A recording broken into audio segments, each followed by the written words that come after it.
nós entregamos o nosso filho para Deus no sacramento do batismo, é importante dizer isso.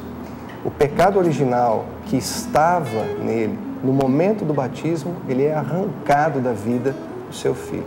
Tem gente por aí pensando, será que eu vou batizar? Mas eu nem sou tão católico assim. Será que eu vou... Acho que eu vou deixar meu filho crescer para lá na frente ele decidir. Então, vamos pensar assim, estamos falando de uma coisa que é essencial para que uma pessoa seja como José. Estamos falando de fé. Você vai pensar assim a respeito da droga também? Eu vou deixar, né? Aí lá na frente ele decide se ele quer continuar ou não quer. Você não vai fazer isso com seu filho. A gente quer o melhor para os nossos filhos. Me lembro de um casal que eu conheci lá em Goiânia, numa missão, que ele era um meia boca, se dizia até mesmo ateu. E a esposa era católica. Quando nasceu a primeira filha do casal, ele foi com essa conversa para cima da mulher dele. A mulher dele falou assim, olha, nós vamos batizar porque eu sou católico, eu falei para você, nós vamos batizar essa criança. Ele falou, tá bom. Ele pensou assim, mal não vai fazer, né? Então tá bom, vamos lá. Na hora que o padre disse, eu te batizo em nome do Pai, do Filho e do Espírito Santo, que derramou a água na cabeça da criança, esse homem caiu de joelhos. E ali ele se converteu, ele abraçou a fé. O efeito da graça na vida da gente, o poder da graça de Deus na vida da gente. José era um homem que sabia disso, que vivia de maneira prudente. José sabia ouvir. José era um homem obediente. A palavra obediência, né? Este verbo obedecer, na verdade, na sua raiz, ele vem da junção de duas palavras, obe audire. Audire, em latim, significa escutar. José, para obedecer, ele escutava a Deus. E não só escutava, porque como era um homem de fé, escutava e colocava em prática a palavra de Deus. Aquilo que Deus revelava a José, ele fazia. Está aqui na palavra de Deus. A gente não vê uma palavra de José. Né? Só obediência.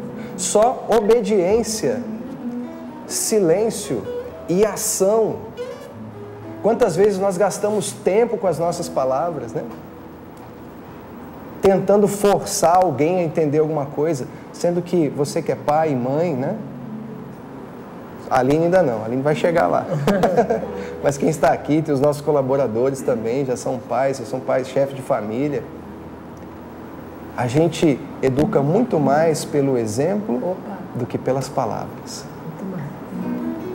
A gente vai levar os nossos filhos muito mais para Deus pelo exemplo do que pelas palavras. Então eu pergunto para você, meu irmão, minha irmã, como está a sua vida com Deus? Talvez seja o dia de você pedir a São José a intercessão. Para que você seja um homem de Deus. Para que você seja uma mulher de Deus. E olha, se você pensa assim, mas os meus filhos já estão grandes, meu filho foi para a droga, meu filho isso, meu filho aquilo. Então, não desista do seu filho. Não desista da sua filha. Tem coisas que nós pedimos a Deus, que talvez no último instante da vida do seu filho, Deus vai atender aquele pedido que você fez um dia, lá quando aquela criança estava fazendo uma coisa errada, mas você rezou pelo seu filho. Não desista do seu filho, porque os nossos filhos, na verdade, nós os criamos para viver neste mundo. Mas se nós criamos os nossos filhos apenas para viver neste mundo, nós precisamos educar os nossos filhos para o céu, vivendo neste mundo com uma esperança, com uma fé de expectativa, como alguém que vai enfrentar os infortúnios da vida, as situações difíceis, mas que vai se lembrar daquele não que você disse. Eu agradeço tanto a Deus pelos nãos que a minha mãe disse para mim. Hoje lá a gente ficava bravo. Eu ficava bravo, eu discutia, eu argumentava, eu queria saber o porquê. Por que todo mundo não, e a gente não? É não. Pronto, acabou. E aí você imagina, a revolta, né? Mas eu agradeço tanto a Deus, tanto a Deus, tanto a Deus. Porque hoje eu sei dizer não para o meu filho. Hoje eu sei colocar limites, né? Com amor, lutando, porque a gente não é perfeito. Muitas vezes eu exagero, aí eu chego até nele, volto. Filho, papai brigou com você, papai exagerou. Você me perdoa? Mas porque aí começa o diálogo, a conversa. Por que o papai fez aquilo, filho? Ah, porque eu desobedeci. Pronto. Já entendeu. Não precisa muito, gente. A gente só precisa amar. E José soube amar. Ele soube, colocando a sua vida em Deus, viver essa dimensão de quem é 24 horas por dia assistido por Deus. Porque nem de madrugada Deus deixava ele em paz, né? Talvez seja isso que você precisa pedir a Deus.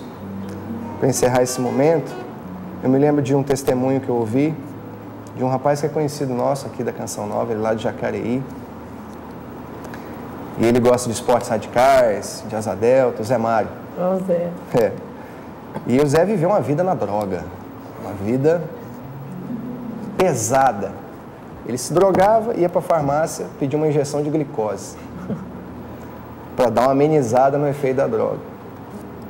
Até o dia que o farmacêutico olhou para ele, o farmacêutico não podia fazer isso, né? Já sabia disso, mas porque eles eram amigos, ele falou assim, agora, rapaz, falou para ele, vai morrer em outro lugar, porque dessa vez você não tem chance, não. Ele falou que ele só lembra de uma linha do trem, assim. Ele saiu da farmácia, caiu no chão. No que ele caiu no chão, Jesus apareceu para ele. Falou, vem comigo, que eu vou tirar você dessa. E ele levantou limpo. Olha, eu tenho certeza. Eu falei para ele, sua mãe deve ter rezado muito por você, viu, rapaz?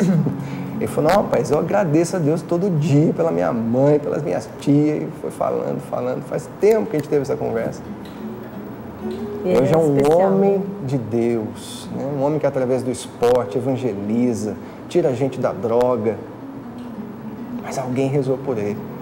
Você pai, você mãe, sempre digo isso para o meu pai. E assim a gente encerra. A oração do pai e da mãe tem o poder de mover a mão de Deus.